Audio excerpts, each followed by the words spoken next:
and create jobs. Investment Academy will not show you only how to make money, but also how to create wealth.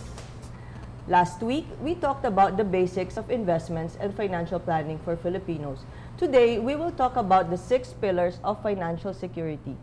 In the field of financial services, protection is usually not on top of the list. Do you know that the Philippines is still the lowest number when it comes to insuring oneself? Every stage in our life entails funding. From the day we are born till the day we join our Creator, we need money. We need to manage our risk by carefully planning for uncertainties that we face. Having protection can ease you from a lot of stress and will give you peace of mind. What are the 6 pillars? We have a slide presentation here for you. These are the 6 pillars of financial security. Have you planned for it? Income protection. How much does a person need to be able to insure oneself? So, if you can see on the screen, those are the 6 pillars that we will be covering for the next 4 weeks. That's income protection, critical illness, medical education, retirement, and long-term care. And lastly, savings and investment. So for today, we are breaking it down to, we are starting with the first of the 4-part series. And for today, we will be discussing replacement income. What is replacement income? Let me ask you these questions. How will your family live once, how will your family live once you're not able to provide for them anymore? Will they still be able to maintain the lifestyle that they're currently experiencing? Income replacement is not only for the deceased alone, but for your loved ones who continues to live. Today, in our forum, we will discuss the first, which is income replacement, in depth, and to share her knowledge and expertise is my good friend and my guest, Ms. Elaine Catindoy. She has been in the field of financial services for the past 14 years and now is the Assistant VP for the Product Development of PruLife UK. Let us welcome Ms. Elaine Catindoy. Good morning, Elaine. Good morning, Ro. How are you today? Great. Yeah, so as you listened earlier, have you heard earlier that we're going to be talking about income replacement. For me, as an RFP, I think income replacement should be the first on the list of a person who wants to secure your finances. Yeah. So, can you explain to our viewers what income replacement is really all about? Okay. Thank you, Ro, for mentioning that income protection indeed is one of the items which is in the last priority of most people. It becomes very relevant if you try to look at the case of a breadwinner. Yes, okay. Especially nowadays, you see a lot of Filipino families where there are double income earners. So you have the mother or the father and the father. So with these two people earning income for the family, they are able to provide a certain level of comfort to their children. Okay? Like the lifestyle Yes. they're used to, Yes. the type of school that their kids are able to school. attend. And you also see the kind of, luxury that they're able to give to their children.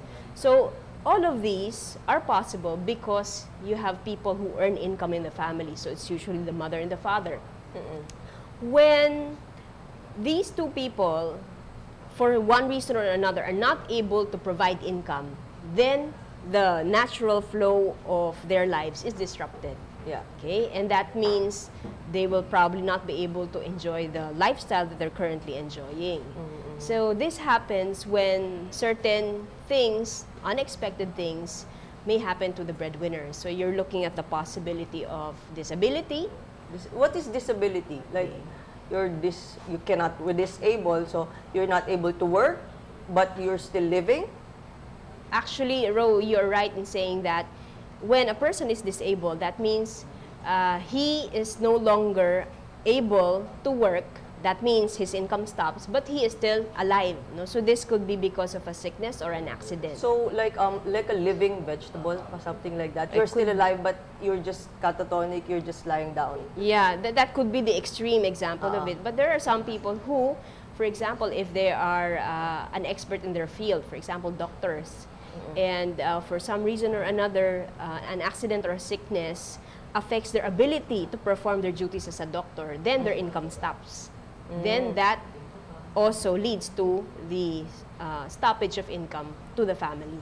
And therefore, the family will suffer. Yes. Then yes. maybe if it's a one-income earner family, then the wife, or let's say the wife is the one not working, he has to find work. Yes. And I know that there are some instances also that some people who did not really plan for it, and then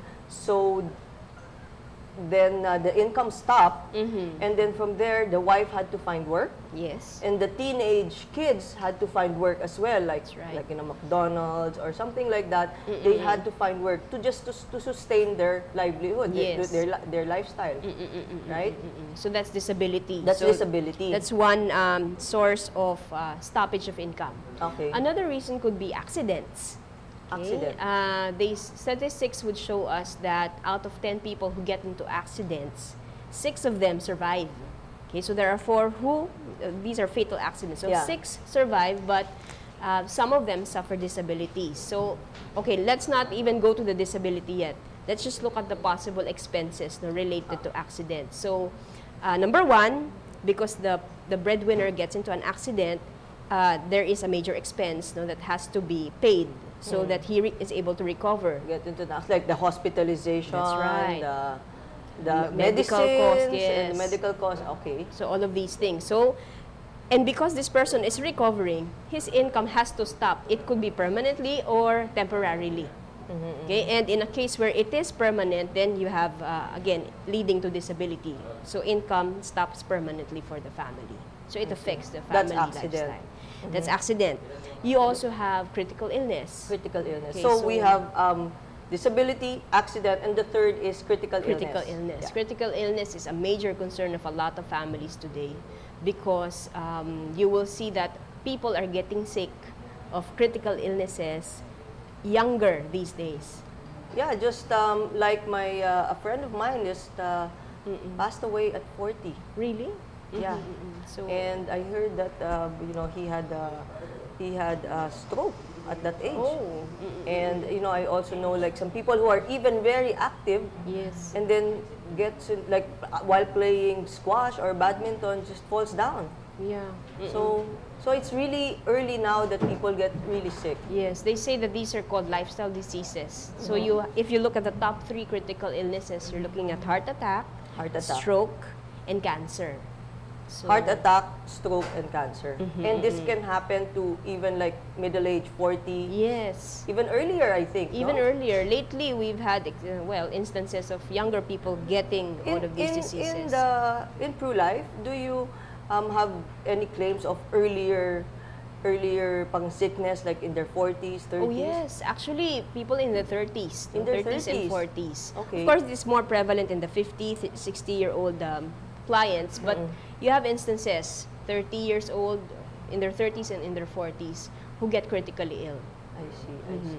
So you have top 3 illnesses. They're saying that 1 out of 6 Filipinos will contract a critical illness in his entire lifetime. So, and if you look at the claims experience, it is usually these 3 also which are the causes of death. If it is not an accident, Yeah.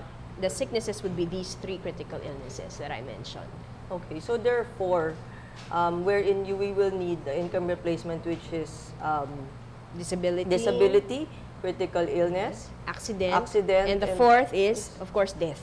death. Okay. Okay, yeah. so this could happen early in life, it could happen later in life, but it becomes very material to the family when there are still dependents. So dependents to this income. So when it is lost, the whole cycle is disrupted. No? You end up with some children not finishing school.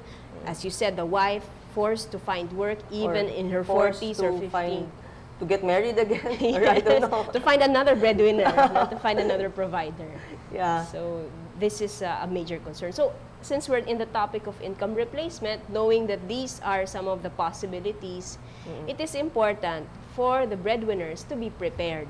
There has to be something that will replace the income that will possibly be lost. Okay, so their income has to be replaced. Let's say they are earning 100,000 a month, and their expenses are probably, let's say, 80,000. I think that's an average. That's an average. That's an average overhead for family. No? Yeah, could be. 80,000. So at least the person will have to. The individuals would have to be replaced for an 80,000 expenses. Yes. For that month. Okay. So, in that scenario, if you're looking at a double income family, you have to make sure that both have a plan for income replacement. Yeah. No, because we can always say that the surviving spouse or the surviving family member can take care of the family, but you have to take note of the part that was lost because of the one who died or became that disabled. family is going to be pilay because no, you look like losing one foot. You know, you can't walk with both feet, so one lang. So that's why both have to be protected. Yes. Okay. So what does one have to prepare for? How much would a person really have to prepare for? Let's say 80,000. So what will be the future value of that? Parang if it's like, say, for easy purposes of computation, let's say the expense is 100,000 a month. So that's 1.2 a year. And so how much do you think will that person have to be protected for? Actually, Ro, there are many ways. No? You look at different materials and different sources. People would have a different way of computing just how much a family would have to set aside to replace income. Okay? But one very easy, very crude way of computing it is, first, you have to assume, actually, the first question that you have to answer as a breadwinner is, how much do I think should my family have to live the lifestyle that they are currently living? Okay? That has to be the first goal. Okay? Because if you want your family to just survive, then you can just leave the bare minimum. But you don't want that. No, you want your family to survive comfortably. So if you're able to answer that, you look at your typical monthly expenses, okay? And then the next assumption that we can have here is that if this breadwinner were alive until he retires, meaning he works until probably age 60, we just assume that he is providing his 1.2 million per year until he reaches age of retirement. What is age of retirement? Well, 55 could be early retirement. 60 is, well, the typical age of retirement. Some people extend it to age 65. Some people actually never retire, no? Never retire from work. But just for purposes of computation. No? If, but don't they also say that you can retire when your youngest child is 21 years old? Yes. You can retire already. Yes. So if the person had the child at 20, 41, he can already retire. He can already retire. So usually, that's also one way of looking at it. Yes. Na, when the youngest child is 21, then you can retire. Why 21? Because well, typically college years would be 17 to age 20, 21 years old in the Philippines. So if you just want to make sure that he graduates from college, then you can set aside a fund to make sure that that the family has money until age 21 of the youngest child. That's one way of looking because at it. after college, meron na siya, dapat may trabaho na siya and he can fend for himself. Correct. Yeah. Then again, of course, some more conservative planners would look at the one that I explained, looking at your income earning years until you retire. So you have to have set aside amount for this. No? Because even if your, I would say, obligation to your children, sending them to school is finished, the level of comfort of your family still rests on your ability to be able to